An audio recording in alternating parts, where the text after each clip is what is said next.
السلام علیکم ورحمۃ اللہ وبرکاتہ نحمده ونصلي ونسلم على رسوله الكريم اما بعد فاعوذ باللہ من الشیطان الرجیم بسم اللہ الرحمن الرحیم وقل جاء الحق وزهق الباطل ان الباطل كان زهوقا آمنت باللہ صدق اللہ مولانا العظیم وصدق رسولہ النبی الرؤوف الرحیم ونحن على ذلك لمن الشاہدین والشاکرین والذاکرین والحمد للہ رب العالمین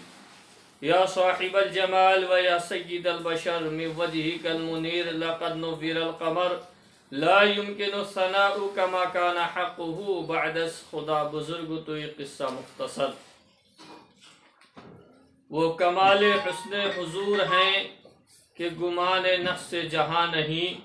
یہی پھول خار سے دور ہے، یہی شمع ہے کہ دھواں نہیں،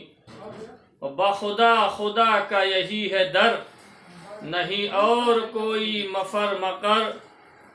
جو وہاں سے ہو یہیں آ کے ہو، جو یہاں نہیں تو وہاں نہیں، اور کروں مدح اہل دول رضا، پڑے اس بلا میں میری بلا، کروں مدح اہل دول رضا، کروں اس بلا میں میری بلا، کہ میں گدا ہوں اپنے کریم کا، میرا دین پارے نہ نہیں، میں گدا ہوں اپنے کریم کا، میرا دین پارے نہ نہیں۔ اور حضور سرکار تاج الشریعہ علیہ الرحمہ بارگاہ رسالت میں عرض کرتے ہیں، یا رسول اللہ کہ تجھے کیا فکر ہو اختر، تیرے یاور ہیں وہ یاور، کہ مجھے کیا فکر ہو اختر،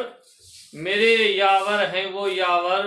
بلاؤں کو جو میری خود گرفتار بلا کر دیں، بلاؤں کو جو میری خود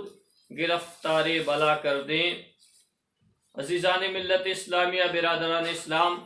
نبی کی بارگاہ میں عقیدت کے ساتھ ایک مرتبہ درود شریف پڑھ لے، اللہم صلی وسلم بارک علی سیدنا و مولانا محمد وبارک وسلم۔ میرے دوستو، قرآن کریم کی جو آیت میں نے تلاوت کی ہے اس کا مفہوم یہ، اور بے شک حق آیا اور باطل مٹ گیا، کیونکہ بے شک باطل کو مٹنا ہی تھا۔ یہ قرآن کی آیت جو اللہ نے ہم سبھی کے لیے دنیا میں ہدایت اور تعلیم کے طور پر عطا فرمائی ہے۔ میرے دوستو، ایک مسئلہ جو میں نے مفتی افضال صاحب قبلہ دامت ظلہ علینا کے حضور میں 8 سوالات پیش کیا تھا، اس کا جواب بہرحال ابھی تک آیا نہیں ہے، اور میں اس کے جواب، حضرت کے جواب کا منتظر ہوں۔ اور رہی دوسری بات یہ ہے کہ جو میں نے صوفی کلیم بنام کوفی کلیم جو خبیث ہے، اس کے تعلق سے جو میں نے کہا تھا، اس پہ ہمارے بہت سارے لوگ کمنٹ کر رہے ہیں کہ آپ کہاں سے ہیں، آپ کا نمبر کیا ہے۔ تو نہ میرے نمبر مانگنے کی ضرورت ہے، نہ یہ پتہ لگائیے کہ میں کہاں سے ہوں۔ میں نے جو اس اپنے ویڈیو میں جو سوال قائم کیا ہے، آپ جتنے بھی صوفی کلیم کے چمچے اور اس کے گرگے اور اس کے پٹھو، اس کے نام کا نعرہ تکبیر اور نعرہ رسالت لگانے والے ہو، وہ آپ کان کھول کر یہ سن لو کہ میں نے شرعی سوال اس پر قائم کیا ہے، آپ میں سے جتنے اس کے چاہنے والے ہو وہ جواب دے دو۔ اس پر میں نے شرعی سوال جو قائم کیا، میرے پہلے والے ویڈیو میں تم لوگوں نے سنا کہ ایک عالم دین سے کسی آدمی نے سوال پوچھا۔ یہ سوال پوچھنے کا حق اللہ نے ہمیں قرآن میں عطا فرمایا ہے۔ اللہ قرآن میں ارشاد فرماتا، فَاسْأَلُوا أَهْلَ الذِّكْرِ إِن كُنتُمْ لَا تَعْلَمُونَ، کہ اگر تم نہیں جانتے ہو تو اہل علم سے پوچھو جو علم والے ہیں۔ اس نے ان سے پوچھا، حضرت نے اس کا جواب عطا فرمایا۔ اب بہرحال اس مردود اور شیطان سے جب بات ہوئی تو اس نے اس آدمی کو کن کن الفاظوں سے نوازا ہے یہ تم بھی جانتے ہو، حرام خور اور بد فعلی اور کیا کیا جملے کہے۔ چلو یہ اس کا معاملہ تھا۔ لیکن جو اس نے ایک لفظ اس کو پلٹ کر کہا، یہ کہتا ہے کہ میں تجھے کافر مانتا ہوں، تو کافر ہے، تو مجھے کوفی کلیم کے چمچوں اور اس کے نام کا کلمہ پڑھنے والوں یہ بتا دو کہ شریعت اور اسلام کا یہ محکم فیصلہ ہے۔ اور تمہیں رسالہ بتا دیتا ہوں، جاہلو تم پڑھتے نہیں ہو، خالی واٹس ایپ اور فیس بک پہ لگے رہتے ہو۔ اعلیٰ حضرت عظیم البرکت کا ایک رسالہ ہے تمہید ایمان بآیات قرآن، اس میں اعلیٰ حضرت فاضل بریلوی علیہ رحمت و رضوان نے یہ لکھا کہ اگر کوئی مسلمان ہے اور اس کا کفر ثابت نہیں ہے کہ اس نے کوئی کفر کیا، اور اگر کوئی آدمی اس کو کافر کہے اور اس کے کفر کا ثبوت نہ دے پائے یا اس کا کفر ثابت نہ ہو، تو یہ کہنے والے پر پلٹ جائے گا۔ صوفی کلیم کو یہ کہے ہوئے 3 سے 4 دن کا عرصہ گزر گیا، اس نے اس کا کفر ثابت نہیں کیا کہ اس نے کیا کفر کیا جس کی بنیاد پہ اس صوفی کلیم نے اس کو کافر کہا۔ اب تم لوگوں میں اگر دم ہے، تم لوگوں نے پڑھا ہے، تو تم اس کے کفر کو ثابت کرو جس کو تم اپنا پیر مانتے ہو، اپنا رہبر اور رہنما مانتے ہو۔ اس نے کہا ایک مسلمان کو کہ تو کافر ہے، تو اس کا کفر ثابت کرو۔ اب اگر نہیں کرو گے، کفر ثابت نہیں کر پاؤ گے، تو کوفی کلیم یزیدی لعنتی وہ بشرع حکم مطہر وہ کافر و مرتد ہو جائے گا، ایک مسلمان کو بنا دلیل اور بنا ثبوت شرعی کافر کہنے کی بنیاد پر۔ دوسری بات، وہ کوفی کلیم جو آج درس دیتا ہے اور ٹی وی اور ویڈیو کے ہی مسئلے پر یہ سارا فتنہ چل رہا ہے، اس مردود اور خبیث کا میں نے آج سے 5 7 8 سال پہلے کا ایک ویڈیو دیکھا جس میں وہ بیٹھ کے تقریر کر رہا ہے،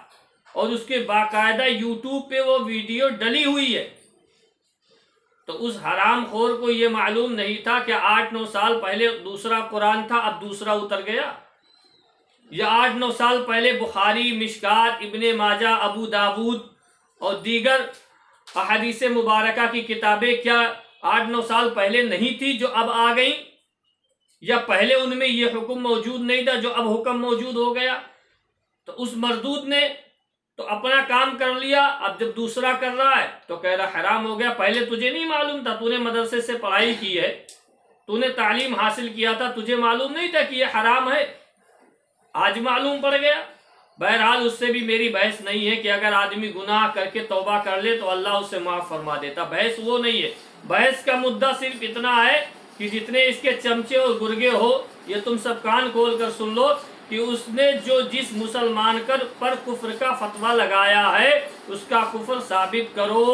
اور اگر نہیں کر پاؤ گے تو یاد رکھنا کہ وہ مردود، وہ تو کافر و مرتد ہو ہی جائے گا بحکم شرع مطہر۔ یہ میری طرف سے نہیں ہے، شریعت اور اسلام کا محکم فیصلہ ہے، اور اس کی پیری، اس کی مریدی، اس کی تقریر، اس کے مجالس، اس کے محافل، ان سب چیزوں میں جانا حرام ہو جائے گا، کیونکہ کافر و مرتد کی تعظیم اور اس کے کسی بھی چیز کو سننا یا اس سے قریب ہونا یہ اسلام میں، شریعت میں جائز نہیں ہے۔ اس لیے یہ مت پوچھو کہ میں کہاں سے بول رہا ہوں، میں بتا دیتا ہوں میں کون ہوں۔ میں دارالخیر اجمیر شریف سے بول رہا ہوں، میرا نام مولانا اکرم رضا صدیقی ہے، اور جو کسی بھی طریقے سے بحث و مباحثہ کرنا چاہتے ہیں وہ اپنے کمنٹ میں اپنی بات لکھیں، اور اگر ان کو کوئی سوالات جو میں نے قائم کیے وہ مجھے جواب دے دو، کیونکہ میں نے اپنی طرف سے کچھ نہیں کہا، اس نے جو کہا ہے میں وہ سوال اٹھا رہا ہوں۔ تم دوسرے پر تو فسق و فجور، فاسق، معلن کا حکم لگاتے ہو، اس مردود نے کسی مسلمان کو کافر کہہ دیا، اس سے کیوں نہیں بولتے کہ بھائی تو نے بنا دلیل شرعی کیسے کسی مسلمان کو کافر کہہ دیا؟ اس لیے ہوش میں آؤ، اور محبت کی آڑ میں عقیدت وہیں جائز ہے جو شریعت کے دائرے کے اندر ہو، حدود شرع سے باہر ہو کر عقیدت نہیں مانی جاتی ہے۔ عقیدت تبھی قابل قبول ہوگی جب اس کا قول، اس کا فعل، اس کا عمل شریعت کے حدود کے اندر ہوگا۔ اگر حدود کے باہر ہے تو پھر وہ کوئی بھی ہو ہمارے لیے لائق تعظیم نہیں ہے۔ امام حسین کے قاتلوں کو یزیدیوں کو مختار بن عبید اللہ ثقفی نے ایک ایک کو چن چن کے قتل کیا۔ جن یزیدیوں نے امام عالی مقام اور ان کے ساتھیوں کو کربلا کے میدان میں شہید کیا، قتل کیا، مختار بن عبید اللہ ثقفی نے ان کو چن چن کے ایک ایک کو مارا۔ اس نے امام کی قتل میں یہ شامل تھا، ہاں اسے بھی قتل کرو، اس نے قتل کیا تھا کربلا میں، اسے بھی۔ لیکن حشر کیا ہوا بعد میں کہ جب اس کو شہرت مل گئی، لوگ اسے جاننے لگے، تو اس پہ شیطان ایسا غالب ہو گیا کہ اس نے خود اپنے آپ ہی نبوت کا اعلان کر دیا اور کہنے لگا میں نبی ہوں، اللہ نے مجھے نبی بنایا ہے۔ جو سارے کام پرانے پہلے اچھے کیے تھے ان سب پہ پانی پھر گیا، اس کے اعمال سب بیکار اکارت ہو گئے، اور نوبت یہ آئی کہ ایمان بھی اسے نصیب نہیں ہوا، کافر و مرتد ہو کر مر گیا۔ تو یہ مت کہو کہ اس نے بہت اچھے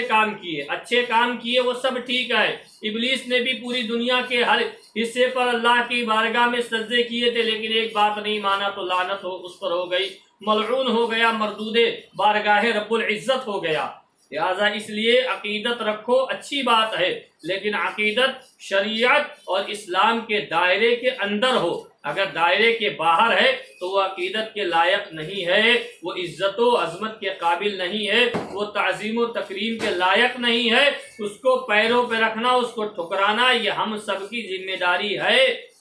اور جب تک کوفی کلیم یزیدی اس بات کا ثبوت نہیں دے گا کہ وہ کافر ہے جس کو کوفی کلیم نے کافر کہا ہے، اور یا دوسری بات، یا وہ اعلانیہ توبہ نہیں کرے گا علی الاعلان، تب تک اس کا رد یوں ہی جاری اور ساری رہے گا۔ اور تمہارے اس کے جلنے والے چمچوں، تم جلتے رہو تو مجھے کوئی فرق نہیں پڑتا، تمہیں جو کرنا ہے کرو، لیکن جب تک یا تو وہ کفر ثابت نہیں کرے اور یا تو توبہ نہیں، دو میں سے ایک کام کرے، یا تو اس کا کفر ثابت کرے تو ہم کہیں گے ہاں اس نے صحیح